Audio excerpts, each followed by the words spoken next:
Well, imagine it's 5 o'clock, Sunday night.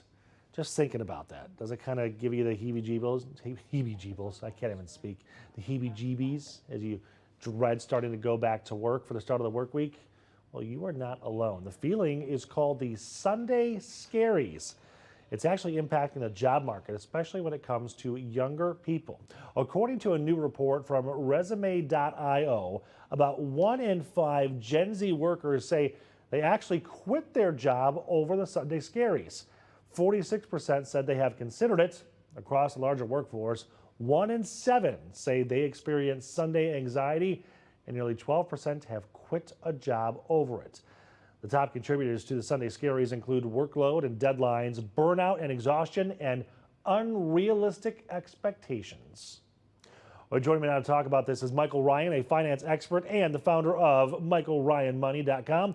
Michael, thank you so much, sir. So I didn't realize this was a thing. Like, I know I have the same Sunday feeling, but I didn't know we were measuring it now because it's such a big problem. Yes, I see you were being proactive on the Sunday scaries, trying to talk about it. Yeah, it's not a great thing. So how prevalent is this? Oh, it's a big problem. A lot of people are feeling, especially the younger generation, Gen Z, feeling a lot of pressure. Come Sunday night, my wife's a teacher. She loves it, but every Sunday night, the joke in the house is, I don't want to go. Unfortunately for her, she's not Gen Z, right? But it's a big problem. It's not just they're being lazy. It's not just in their head. It's physical symptoms. I forget the exact number, but Monday mornings, obviously the highest number of people calling in sick, and it costs businesses about $180 billion a year. So this is a real problem. This isn't something, it's not just an internet meme, I guess is the best way of saying it. Okay, so let me ask you this then. Yes, it's a real problem. Yes, we do have these issues of anxiety or maybe even physical illness, but there's no solution here. Like, we have to go to work. Yes, we do. That's the key. But you're right. Anxiety, it's not a glitch. It's a dashboard warning light for all of us. It's a smoke alarm. It's not the fire. We have to work. But it is a signal of much, much deeper problems. Sunday's basically like your financial weather report. All week, you've got your head down, you're distracted. But Sunday, you start thinking about the upcoming week. And along with that, you start thinking about your credit card bills, your rent, your student loans, your wages, the stresses of work, the projects. And it's not just physical, it's mental. Anxiety, the sick days, you feel it in your body as well. The question is, do you hate your job, or the job's just not getting you where you want to be, which, as you said, we all need to have that job.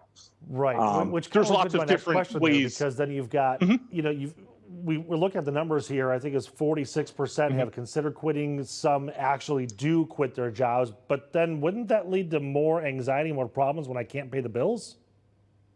Yeah, it's a spiral, isn't it? And that's a big problem. The number one solution to that, of the core problem, is think of it like credit card interest. It's invisible at first, but obviously it compounds over time. So you're not happy now. It's only going to compound and get worse. You think a pay raise is the solution. It's actually more of the ransom. So obviously getting a job that you enjoy, you look forward to, you're helping people as opposed to for the paycheck. That's number one. Number two, and this is probably a big part of it, it's survival math. Studies show if you're making $50,000 a year, you don't think you're comfortable till 150. If you make $200,000 a year, you don't think you're comfortable till 400,000. So at what point is a pay raise going to get you out of this? How do you get out of it? People use the term emergency fund. I hate that because it's such a negative connotation, but to me, it's an opportunity fund.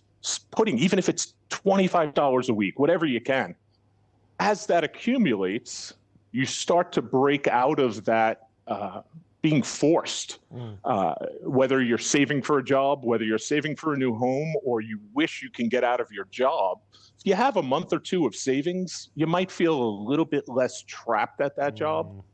And if it's okay, I'll share a quick story with you. A client of mine, she couldn't wait to retire. Literally, she had the calendar, counted down the days, and the day she hit the day that she could retire, you know what she did? She didn't. She didn't retire. Yeah, she didn't. She worked another 2.5 years, and she came in the office, and I said, Bonnie, you've never looked happier. What's going on? And she said, because I don't have to go to work. It's that simple. I no longer feel like I have to go to work. Therefore, work became enjoyable for her. She knew, hey, you bother me, a toxic boss comes in, walk out the I'm door. out of here. Yeah, so that stress just came right off her shoulders, and it was unbelievable to watch. Honestly, it taught me a lot. We are running out of time, but I did want to ask you one more question here. Not to age myself here, but for a long time, I used to think that Gen Zers were a lazier generation. I have come to now appreciate that there might be a work ethic challenge there, but their generation does a much better job of work-life balance than you and I do. Yes, they do. Which we should appreciate. Which then lends itself to, I think it's mainly on our employers to recognize that sometimes these issues are caused by them, these unrealistic expectations and the workloads and the deadlines. I think you're going to lose people if you don't start treating people like people. Yeah, one thing people don't remember is you can't out-budget burnout. It's going to catch up to you, and your nervous system, if it's overdrawn, so will your budget eventually.